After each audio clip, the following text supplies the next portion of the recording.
बहुत सारे लोगों को हमने ये कहता सुना है कि कोई भी प्रॉब्लम आए तो go with in, find your answers. पर क्या हम सच में समझ पाए हैं कि गो विद इन का मतलब क्या है? Find your answers, answers to what? How will find answers from with in?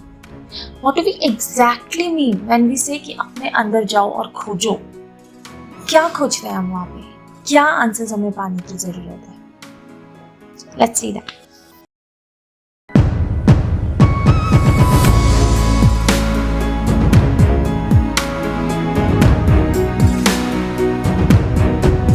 Hi all, welcome to my channel Coming From My Soul, and today we'll discuss about what do we exactly mean by go within. So, say you are confused about something, you are on the crossroads and you need to take decision about some person or some job opportunity, some career opportunity, or maybe marriage, whether you should go for marriage or you should concentrate on your career right now. Now you'll ask 100 of them, right? Your best friend, your friends, people at job, like directly or indirectly, you will try to figure out their opinions if they would have been in the same situation. But ultimately you are going to be confused कि ठीक है, सबने अपने अपने opinions बताएं पर मुझे नहीं समझ में आ रहा है कि मुझे क्या करना है. That is when a wise person will come and tell you, you go within. Trust your intuition. Right, find your answer. So देखें, गो विद इन के दो तरीके हैं. पहला तो एक बहुत सिंपल, लेकिन वो भी बहुत सारे लोग फॉलो नहीं करते. उसको सिंपली कहते हैं intuition. That you just know within that this is what I want to do. Now you don't have any logic behind that, but you are going after that this is what I will do, and that's a right path, no doubt. दूसरी चीज आती है go with in वाली. Go with in and find your answers. So people who are in spiritual journey, specially they are asked to do that. सब कुछ आपके अंदर है, भगवान भी आपके अंदर है, पूरी सृष्टि आपके अंदर है, ब्रह्मास्मि हम बोलते हैं, राइट? तो आप अपने अंदर जाएं और अपने आंसर्स का खुद पता करें. Now why we say that कि हमें अंदर जाके पता करना चाहिए. मेरे कपल ऑफ वीडियोज में मैंने ये बात बोली है, आज मैं फिर से बोलती हूँ.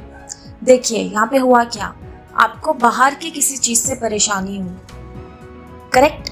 Any choice that you have to make, और you are hurt by something और समवन, राइट? और अब आपको ये कहा जा रहा है कि go with in. Why you have been told to go with in? Because our external world is the reflection of what is happening inside us. तो बाहर किसी भी तरीके का कंफ्यूजन या किसी भी तरीके का तनाव किसी भी इंसान से या किसी भी परिस्थिति से एक्चुअली हमारे अंदर की तनाव का रिफ्लेक्शन है.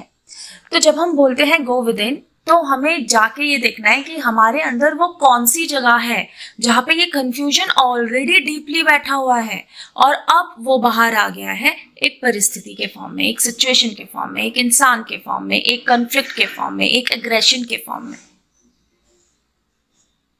तो यहाँ पे हमें अंदर जाके ये पता करना है कि बाहर जो मुझे तकलीफ दे रहा है कहीं मेरे अंदर ही तो कहीं डीपली नहीं बैठा.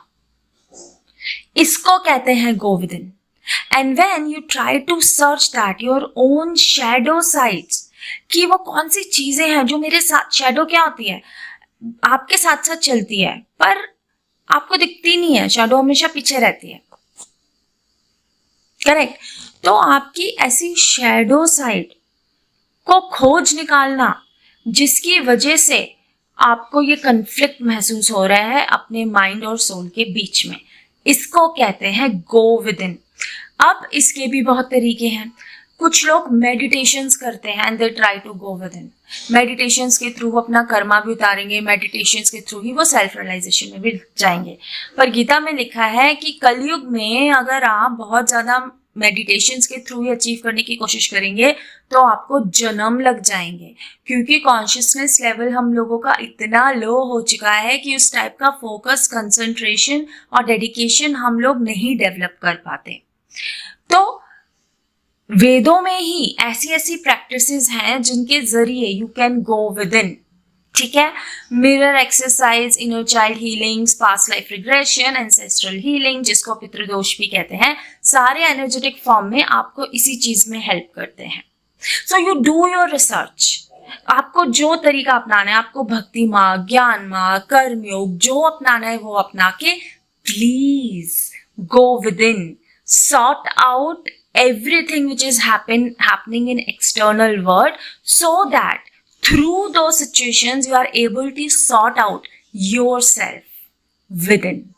So go within. Thank you.